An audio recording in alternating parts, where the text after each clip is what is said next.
Hi, I'm Susan Stone. This is Pawling Public Radio, and welcome to Our Town. Today on Our Town, we're going to the library. The Pawling Free Library was founded in 1928 and was located on the second floor of the firehouse. Today, the library occupies two buildings. The main building was renovated in 2002, and most recently, it has acquired the Yellow House next door, which it uses for children's programs and meetings.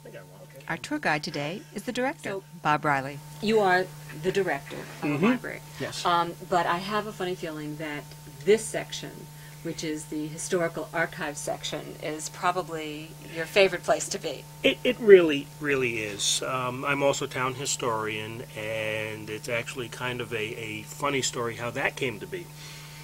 We moved into what was known as the Yagella Farm, and in Pawling's bicentennial book, it's listed as being built in 1840.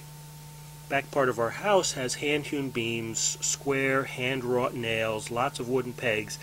Definitely not 1840 construction. So I went to town hall to ask of the historian information on my home, and I learned that she had just retired and moved to Florida. So I decided what better way to get at the information on my house than to be in charge of it. And so I offered up to be town historian, and have learned that indeed my house is much older, 1740 instead of 1840. So, you know, my house is just exuding history out of every nook and cranny. And I have just found that Pawling itself is just so rich with history, from even pre-Columbian days when the Mohican Indians traveled through here as hunting grounds. And they actually have two burial places here in town and a hunting trail that is today known as Route 55. They would go from the Housatonic River over to the Hudson in their hunting parties, and they would use Route 50, what is now Route 55. There's just so much history here in town that I don't find this any sort of a burden at all. This is fun. This is fun. Yeah. So this really is your favorite section. Yes. But obviously, the library is a terrific place for everyone in town. So tell me about the various sections of the library for the reading public.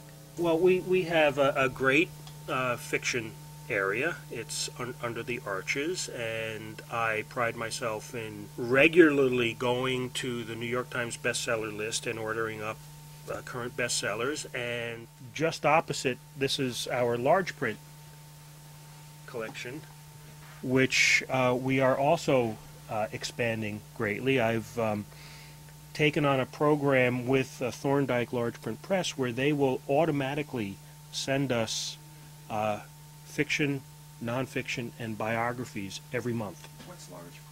Large print is a larger typeface. It's a 16-point type instead of 12-point type, and it just makes it easier for my eyes to read. And honestly, if you are checking out, looking for a bestseller, people see this as a stigma. And so quite often our large print book will be on the shelf when our normal print book is circulating. So I would not discount large print at any point. No, certainly not. We have quite an extensive nonfiction section where you can learn everything from Office 2007 to the Raid on Normandy to biographies of Charlie Chaplin. We also have roughly 1,300 DVDs in both and video cassettes as well. We have here, these are our audiobooks. A lot of people commute, and these are books that they can listen to on their way to and from work. And then here we have our CD musical collection.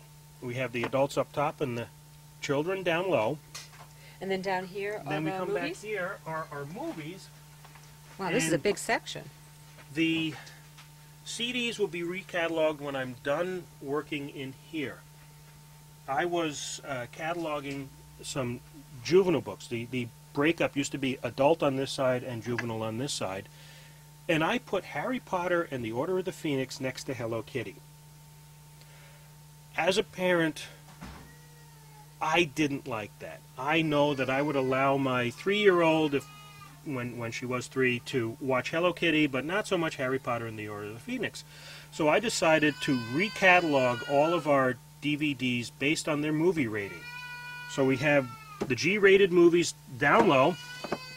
Somebody's unhappy back the there. PG-rated movies up a little higher, and the PG-13 movies still a little higher. And yes, indeed, we do have movies that are rated R, but they're where only the adults can reach them. Want to highlight is what's known as the HIP project, Health Information Project. This is young adult materials reviewed by young adults, teens, on some of the heavy subjects that they have to deal with, from cyberbullying to date rape to drug abuse, alcohol abuse. And these are materials that the teens say, yeah, I'll read that. And so it's reviewed by them and recommended. Where did that idea come from?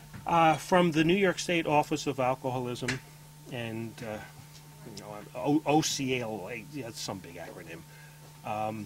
But Mid-Hudson has really taken hold of this, and as have we. We have decided that this is an important enough subject that we're going to give it a specific section so that it's easy to find. That's great. I noticed up front that there's a whole bank of computers. Mm-hmm. Let's go take a look. Okay. Okay. We have here 8 computers that are just a year old that were funded through a grant from Senator Libel. They are for public use. They have, internet access and office, and so they're for general use. And folks, they're quite often a waiting line here for these. Wow. Okay. And then we have 2 kids' computers over here, and these are filled with what I call edutainment software. Okay. It's not just games. It's games with a purpose. We have here.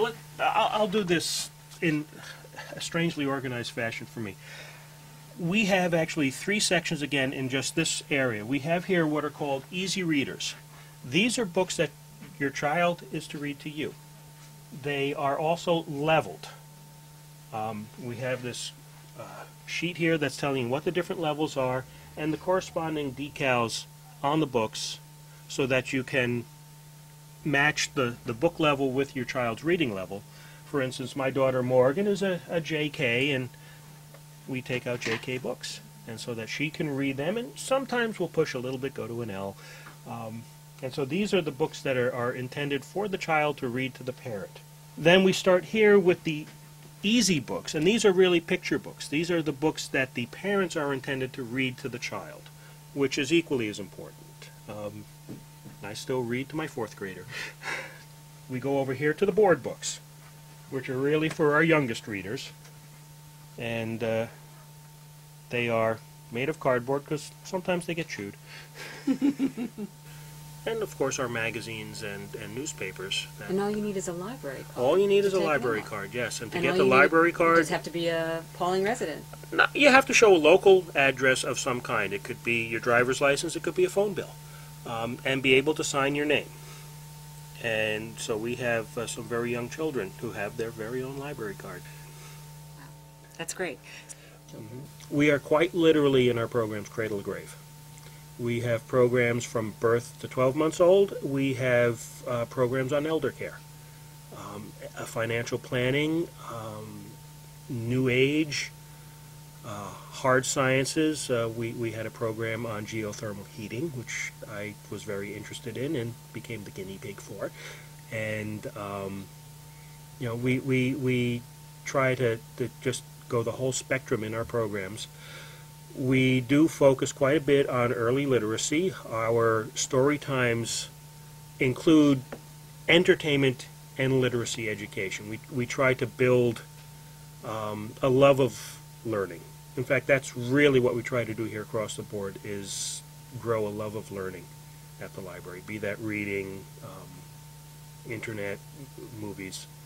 We just want people to come in and love to learn. So, there you have it. There are a million things that you can do here at the library. The library has wonderful programs for adults and children, and you can find out more about that on their website at www.pawlinglibrary.org. But better yet, just come on in. They're located at 11 Broad Street, across from the post office. Now, if you know of a business, an organization, a club, or even a really special person that you think we should be profiling on our town, please contact us at www.pawlingpublicradio.org or call us at 845-855-7050.